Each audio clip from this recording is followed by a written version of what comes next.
Shabbat Shalom again, or Shabbat Shalom if you've come in since we first started. And I taught some of our younger friends today that if you want to sound really smart during the festival of Sukkot, in addition saying today Shabbat Shalom, or you can say Chag Sameach, we can also say Moadim L'Simcha. So if you want to practice that with someone next to you, feel free. There is a reading I love in this Siddur, placed before mourner's Kaddish, and it reads, "It is hard to speak of oneness when the world is not complete, when those who once brought wholeness to our life have gone."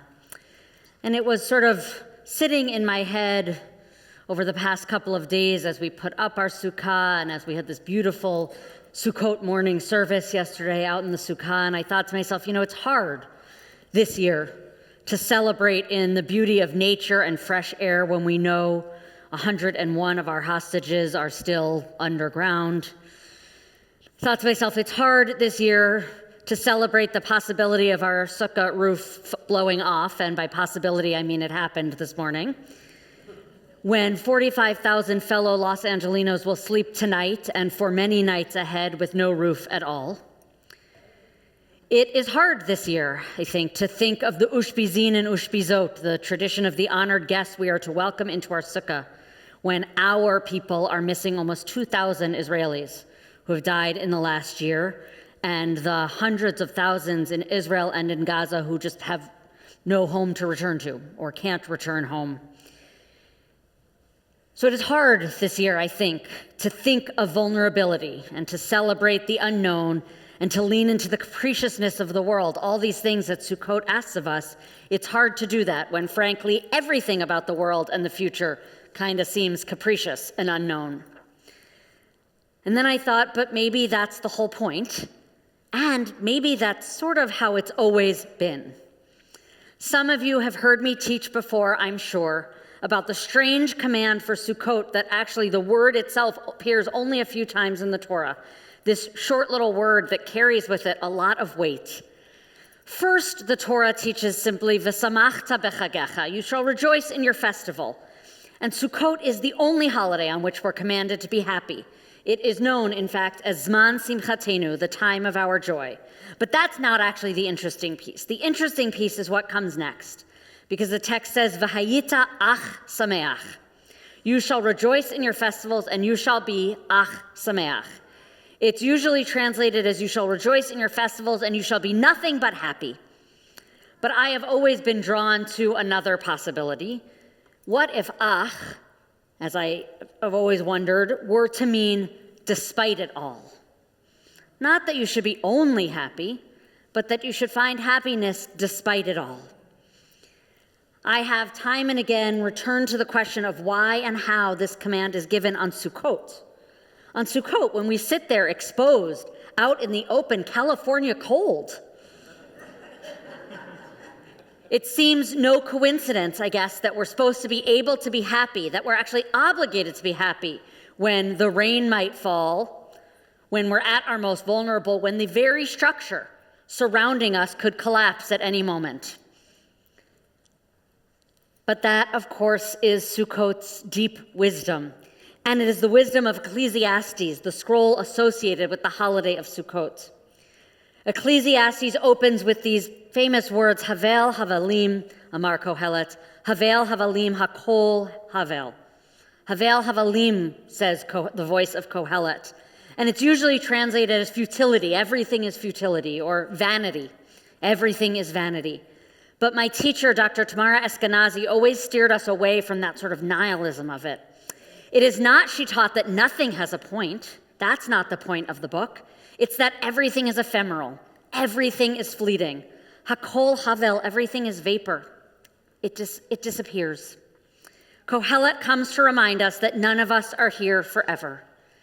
And as Rachel Barenblatt, who I quoted earlier, teaches, she says, a sukkah must be impermanent. A perennial gazebo won't cut it, sorry. It has to be something that we build and then take down. Impermanence embodied, she says, Buddhist-inflected Jews like her would say. A reminder that there is profound beauty in what doesn't last. Coming just days after Yom Kippur, there's a connection here, even if the Torah actually doesn't make that big a connection between Yom Kippur and Sukkot. Yom Kippur, too, with those rituals and liturgy of mortality, comes to remind us that we don't last forever, that the answer to that question we sit with on Yom Kippur, who shall live and who shall die, is actually all of us, and that the life we should aim to live honors that, but also allows for hope and joy and possibility. My friend Rabbi Danya Ruttenberg, who was writing about Yom Kippur years ago, wrote, "You can become attached to one story turning out one particular way and inevitably disappointed when it unfolds in a different direction. Or you can kiss the joy as it flies," as William Blake put it, "and relish the moment of a wonderful conversation, a wonderful evening, a wonderful learning, and wait with eager curiosity to see what might happen next." Perhaps if Kohelet was an academic paper, that would be what came after the colon in the title. Ecclesiastes, kiss the joy as it flies, has a nice ring to it, actually, and it's a nice summation of the message of the book and this holiday. And of course, it is a message that resonated with Pete Seeger, who initially recorded Turn, Turn, Turn with his band, the Limelighters, though it was the Byrds who made it famous. If I'm being honest, I thought the Byrds wrote it, not the Torah. Not recently, but growing up. And of course, the lyrics are taken directly from the 3rd chapter of Kohelet. We're reminded by both Pete Seeger and the Byrds and the 3rd chapter of Kohelet that there is a time, there is a season for everything under heaven. And I thought to myself, that's what the Unatana Tokef, that who shall live and who shall die litany reminds us. Maybe it even assures us that we will live and we will die. Kohelet comes to remind us that we will, over the course of that life, long or short, experience a range of human emotion and experience. Kohelet says there's a time to live and a time to die, time to laugh and a time to cry, time to plant, a time to uproot what has been planted. Yehuda Amichai, Israel's late poet laureate, took issue not with that assertion, but with the division of time that Kohelet imagines.